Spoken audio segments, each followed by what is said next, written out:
Happy Friday. Welcome back to Giants Latest. Hit the subscribe button to stay up to date on all things New York Giants. Today, I really want to talk about Darius Slayton because he did an interview this week with Ari Meirov on his podcast, and I just think we got some really good nuggets out of Darius Slayton that, we don't really hear a lot from him. He was very quiet during, everything that's happened, especially with Daniel Jones. We hear him once in a while chime in on Twitter about, defending players and things like that. So I really enjoyed this interview. And I think for those of you who maybe don't know a lot about Slayton or, think he's not that good or whatever, I think you'll like him after this. So let's go ahead and talk about it. Starting with this, the fact that he was a 5th-round draft pick in 2019. He came out of Auburn and he was expected to go higher. And he also thought that he was going to go much higher. And he said that he was really angry on draft night and he didn't expect to feel like that. But he said that, he was watching other wide receivers get picked and just felt like, I can't believe that you picked them over me. Like, you've seen my tape, you've seen what I'm able to do. And, he was really upset and angered by that. So I thought that was really interesting. And, Darius to me is so laid back and chill. And we don't really see a fiery, angry, upset side to him, really ever. So the fact that he willingly admitted this and that, on draft night he struggled and was disappointed was really, I think, refreshing to hear from him. And, I think that's kind of why we see him sort of play with this chip on his shoulder. And, I don't know if he would call it that, but I think when you see the way that he plays and he's always fighting to, take down the ball and make contested catches and stick up for his players and everything. I just think that he's a good football player and he's a really good teammate. So I appreciate that about him. So with that being said, let's talk about now his rookie year because he was drafted in 2019. He ended up playing with Eli a little bit before Jones took over, also played with Jones, of course, and had a really great year his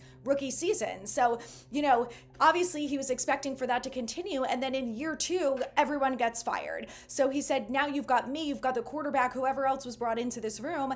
And, they signed Golden Tate and I think Kenny Galladay at that point, which I'm sure we all remember was, 2 fantastic signings out of good old Dave Gettleman. So, I really appreciated hearing from him, what it was like at that point, that it was difficult and, a lot of uncertainty of what's going to happen with this team and the offense and all of these things. So then, then he talks about the new regime coming in, which I also thought was interesting. So he said when the new regime came in that he struggled in OTAs and he said, that was my opportunity to make a first impression on this new regime. And I really didn't.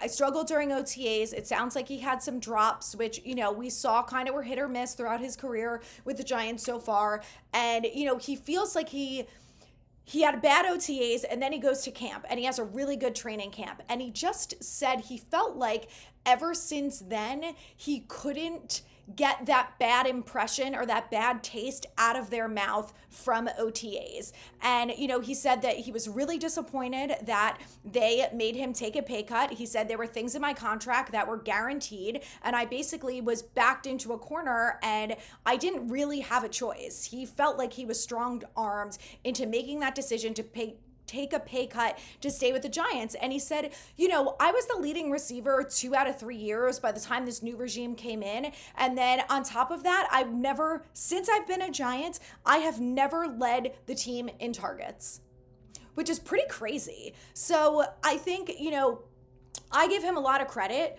for after that whole situation happening, he takes this pay cut. He's like, they just, screwed over my friend with Jones and everything that happened without his career with the Giants. And then he decides to stay here. And that is some loyalty, let me tell you, because if I were him, I would never. So he's better than I am, and I give him a lot of credit for that. He said that free agency is chaos. He's happy, obviously, with the route that he ended up taking, but he was asked about, when you see the NFLPA report cards, as a player, do you really take any stock into that? And he said, he got calls from other teams, and one of them was the Panthers, and he said, I've been in the league for so long at this point that I know probably at least one one player, if not more, on every team. So when I was deciding whether or not I wanted to stay with the Giants in this free agency chaos or go to another team, I picked up the phone and I called players from other teams. And he said, that's when I really know the truth about the organization. It's not from these NFLPA report cards. Those really don't matter. You get the truth from the players. And he said that ultimately he felt like staying with the Giants was the right move for him, and he's happy to do it. He also said that he's at the point in his career where he feels like he's in a really good spot. And the reason that he feels that way is because he can relate to everyone in the locker room in every situation that they've been in. He said, I was a guy who was projected to go earlier and then I slipped to the 5th round. So I can relate to someone who thought that they were going to go earlier now and then they get drafted later, and I can help them work through that.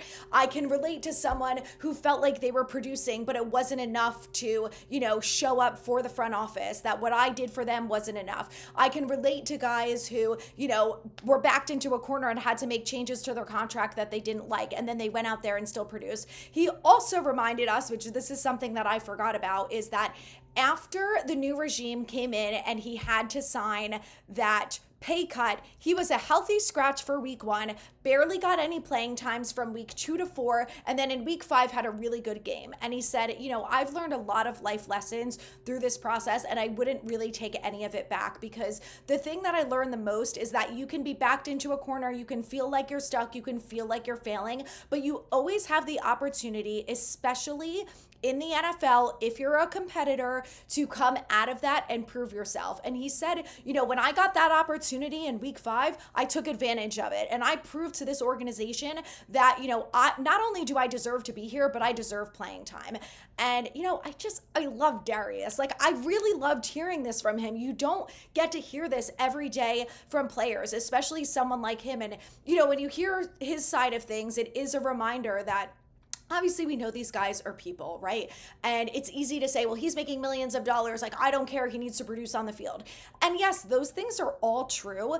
But he has not had an easy go of things. He didn't get anything handed to him from the Giants. He's had to work through all of it. And he also talked to the media and said, when you're doing great, they love you. And when you're not doing great, they hate you. And he said, the New York media is something, and it's something that I'm used to, and I've dealt with it at this point, and it is what it is.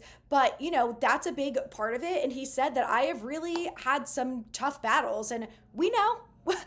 We've been there, we've seen it, and I think he's done a really nice job of always holding his head high. He's always spoken highly of the organization, always said the right thing to the media. He's never criticized anyone. He didn't criticize his quarterbacks when they threw him god-awful throws. He never criticized Daniel Jones. In fact, he was asked about the Daniel Jones situation and said, that obviously they were very close because they were drafted together. They spent a lot of time together, and obviously been through some ups and downs with the organization. But he said that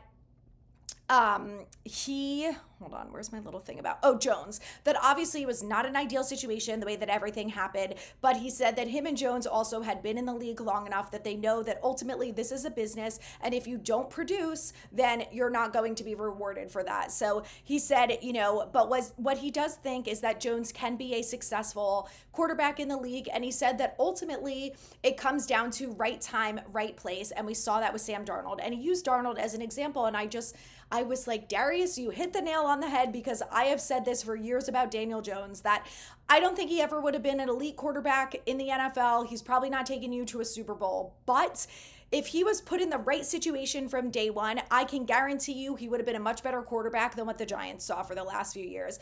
And it's just unfortunate, and you can say that about Darnold, you can say it probably about Baker Mayfield, who's finally in a good situation now, and look at the career resurgence he's happening, especially with the quarterback situation.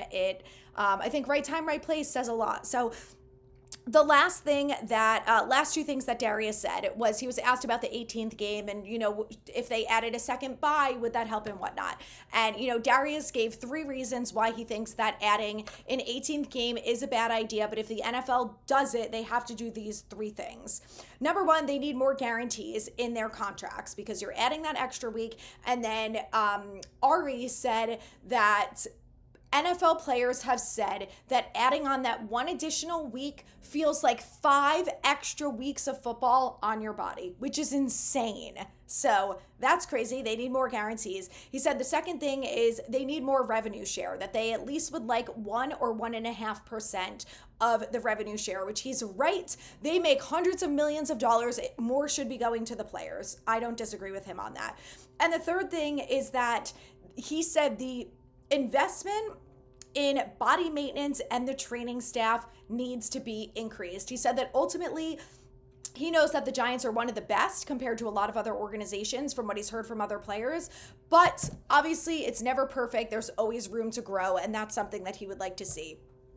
Ari also pointed out, which I thought this was crazy as well, that the week after the bye, there is an increase in soft tissue injuries. And Darius said, he believes it. He said that coming off that bye, sometimes it's hard to get back into it when you've had that time off. And he also said that, Thursday night football is kind of like getting that mini bye, that, a second bye doesn't guarantee that, all of a sudden the players are going to be healthier and it's going to make that much of a difference from a health perspective. So the last thing that he said, he does a camp every year, and he said that the reason that he does it is he likes to give back to the community. And he said that, when he was a kid growing up, he really feels like it would have made a significant difference in his life and in other players' lives who are underprivileged, that if they could have had an NFL player come do a camp every summer and sit down and talk to them and say, this could be your future. You have to work hard. Whatever their speech is to the players, to the young players, he said, that really could have benefited me. And I think it would have changed a lot of young kids' lives. And he said that that's the reason why I do it.